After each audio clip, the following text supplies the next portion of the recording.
Good morning everyone. আবার একটা নতুন সকালে ঘরে বাইরের তরফ থেকে তোমাদের সবাইকে ওয়েলকাম। আশা করছি তোমরা সবাই খুব ভালো আছো। আজকে হচ্ছে মহাসপ্তমী, সবাইকে সপ্তমী শুভেচ্ছা জানিয়ে আজকের দিনটা শুরু করছি। তার সাথে সাথে বলতে থাকি যে আজকে কিন্তু আমার ছেলে রায়ানের জন্মদিন। তোমরা ওকে অনেক অনেক আশীর্বাদ করো যেন ও একটা ভালো মানুষ হয়, বড় মনের মানুষ হয়, তাহলেই হবে। পড়াশোনায় ফার্স্ট হতে হবে সেই চাহিদা আমাদের কখনোই ছিল না, এখনও নেই। সবসময় আমরা চেয়েছি রায়ান যেন খুব ভালো মনের একটা মানুষ হয়। এই নিয়েই আমি এইটা কামনা করেই তোমাদেরকে আজকের দিনটা শুরু করছি। রান্না করতে করতে এদিকে চলে এসেছে দেখো মাম্মাম। পুচকু মাম্মাম বলে কি না ওর বাবা মা ওকে কিচ্ছু কিনে দেয় না। কেন জানো? ও বাবার থেকে একটা ব্লু ড্রেস চেয়েছিল, ড্রেস কিনে দেয়নি, তাই বলছে ও ব্যাড গার্ল, বাবাও ব্যাড গার্ল, মাও ব্যাড গার্ল, এরকমভাবে বলছে।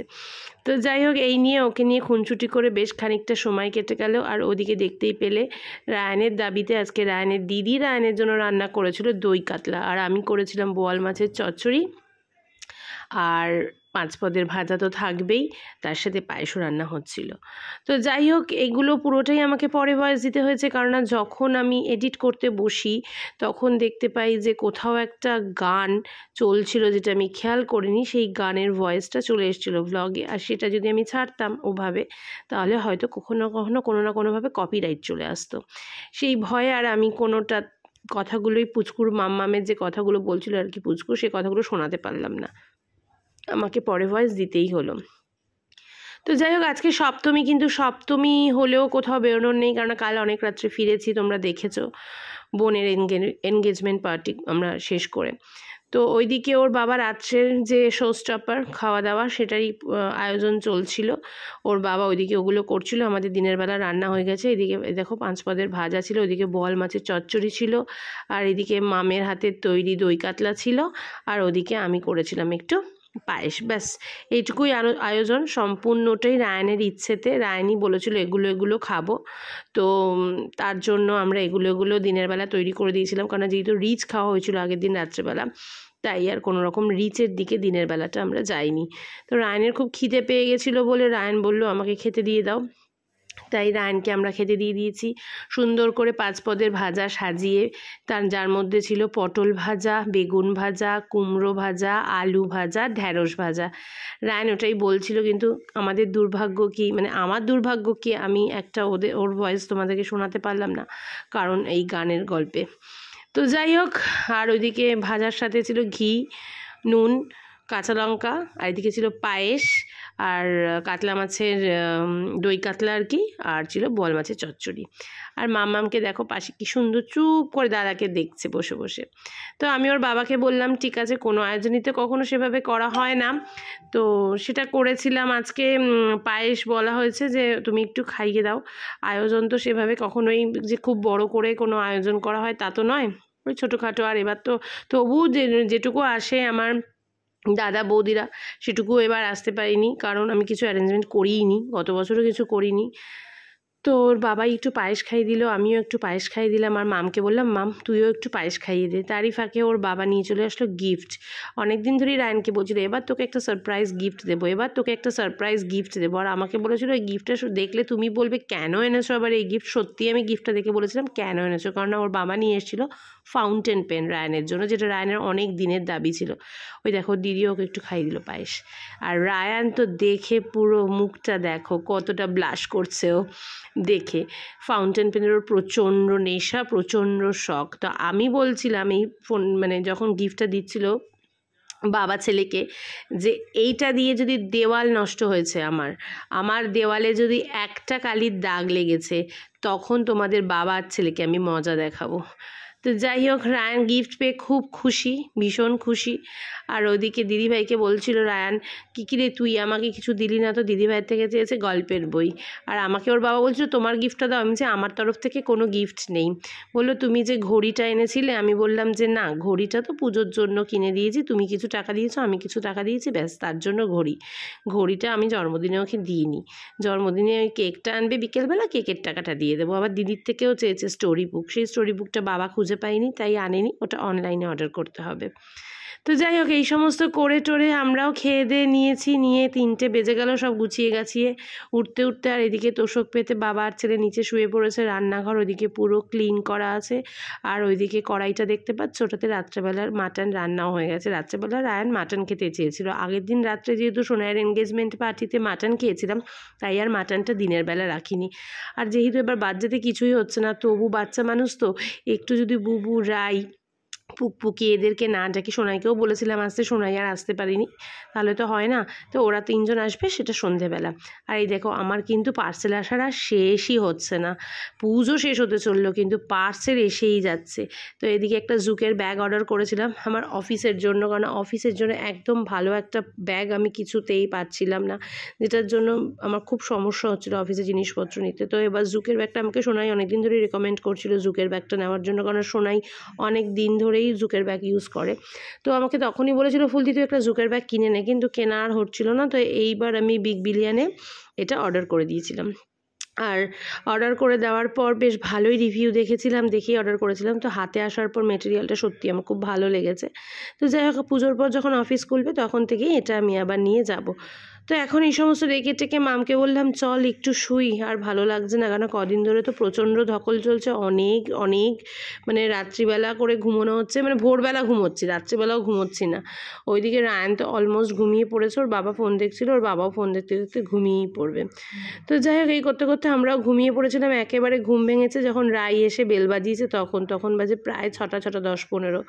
রাই এসেই রায়ানের যে এই রাখির গিফটটা ডিউ ছিল সেটা দিয়ে দিল রায়ানকে, আর রায়ান সেটা পেয়ে খুব খুশি। আমারও বেশ ভালোই লেগেছে রাখির গিফটটা, টিফিন বক্স, কাজের জিনিস যেগুলো না প্রচুর লাগে, এই জিনিসগুলো ভীষণ লাগে। আর সত্যি কথা বলতে কি এই খেলনাপত্র এই সমস্ত আর ঘরে রেখে দিয়ে লাভও নেই, আর এগুলোর বয়সও নেই এদের ইউজ মানে ব্যবহার করার, খেলনা দিয়ে কি করবে তাই না।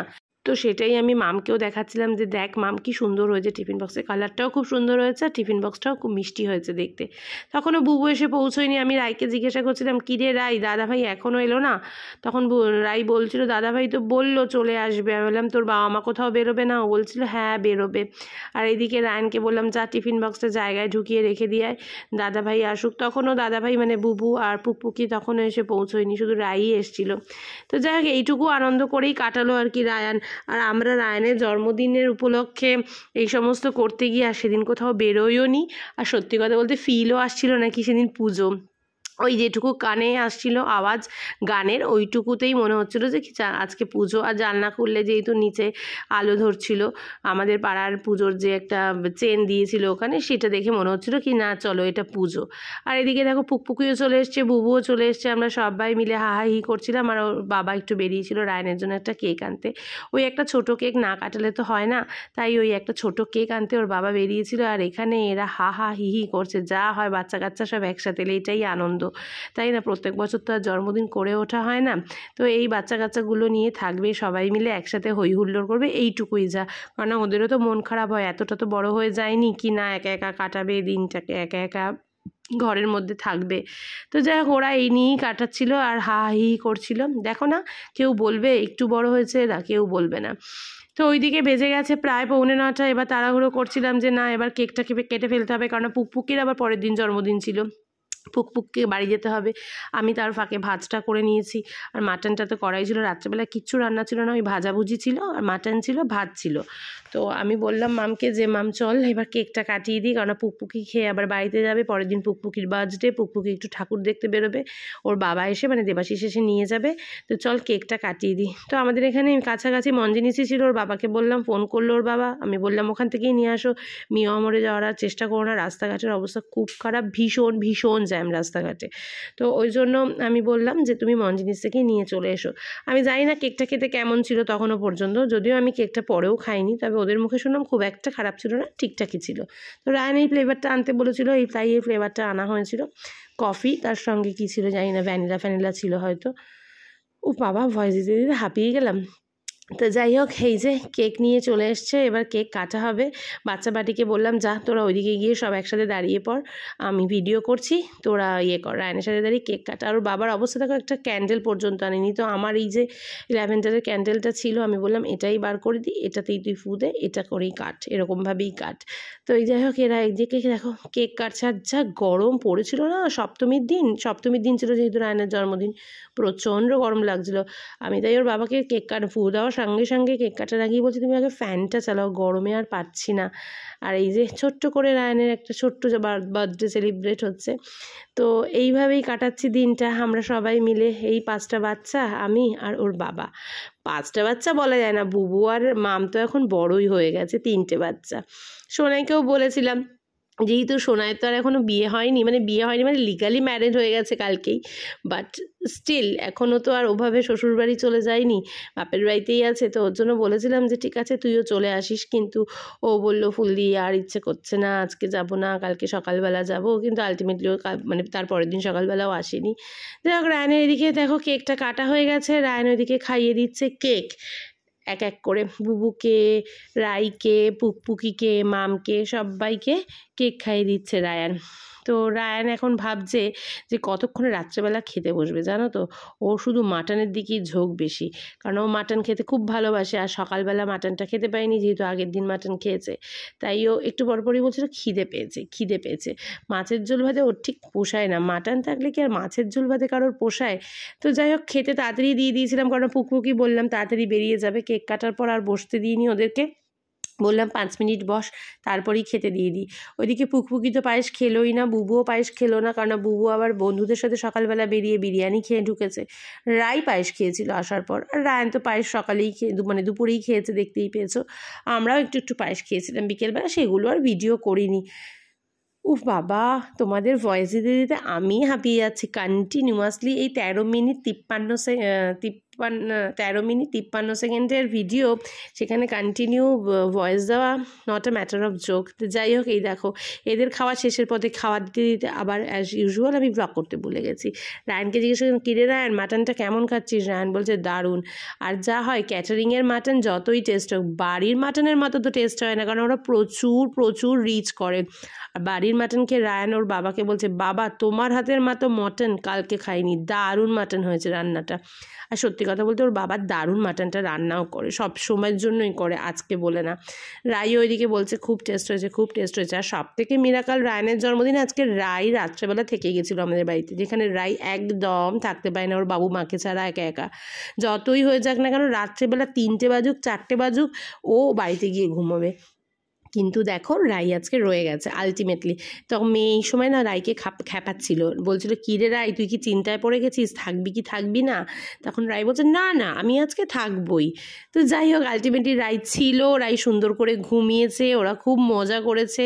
আর ওই সময় পুকপুকি চলে গেছে, দেবাশিস এসে পুকপুকিকে নিয়ে গেছে, তাই আর ওই সময় আর দেখাতে পারিনি, কারণ আমরা যখন খেতে বসেছিলাম সেই সময় দেবাশিস এসেছিল, তাই আর আমি ব্লগ করতে পারিনি। আমাদের খাওয়ার ব্লগটাও করিনি, কারণ এই একই খাবার খেয়েছি, তাই আর খাওয়ার ব্লগটা করিনি। তো ওদের সবাইকে বললাম ঠিক আছে নে, অনেক গল্প হয়েছে, এবার তুই কর, সবাইকে টাটা করে দিয়ে এবার ঘুমিয়ে পড়। ওরা 4জন এই ঘরে ঘুমিয়েছিল, 2টো বাচ্চা নিচে ঘুমিয়েছিল, আর 2টো বুড়ো বাচ্চা ওপরে ঘুমিয়েছিল। ওরা 4জন খুব মজা করেছে, জানো তো, একসাথে 4জন থাকলে যা মজা করে না, সেরকমই মজা করেছিল।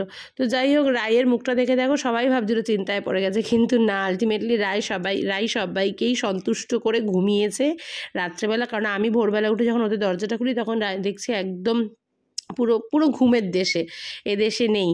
যাই হোক, এই সমস্ত করে টোরে এইভাবেই সপ্তমীটা কাটিয়ে দিলাম আমরা, রায়নের জন্মদিন সেলিব্রেট করে বাড়িতে ছোট্ট করে। আর ওইদিকে আমি বললাম যে কি ঠিক আছে, তোদের অনেক গল্প হয়েছে, এবার তোরা ঘুমা। আলটিমেটলি কখন ঘুমিয়েছিল জানি না, কিন্তু ঘুমিয়ে পড়েছিল। তো ওই দেখো সবাইকেই বলছি টাটা করে দিতে, এক এক করে সবাই টাটা করে দিল। ওইদিকে রাই করে দিল, রায়ন করে দিল, বুবু করে দিল, মামও করে দিল, আমিও করে দিলাম টাটা।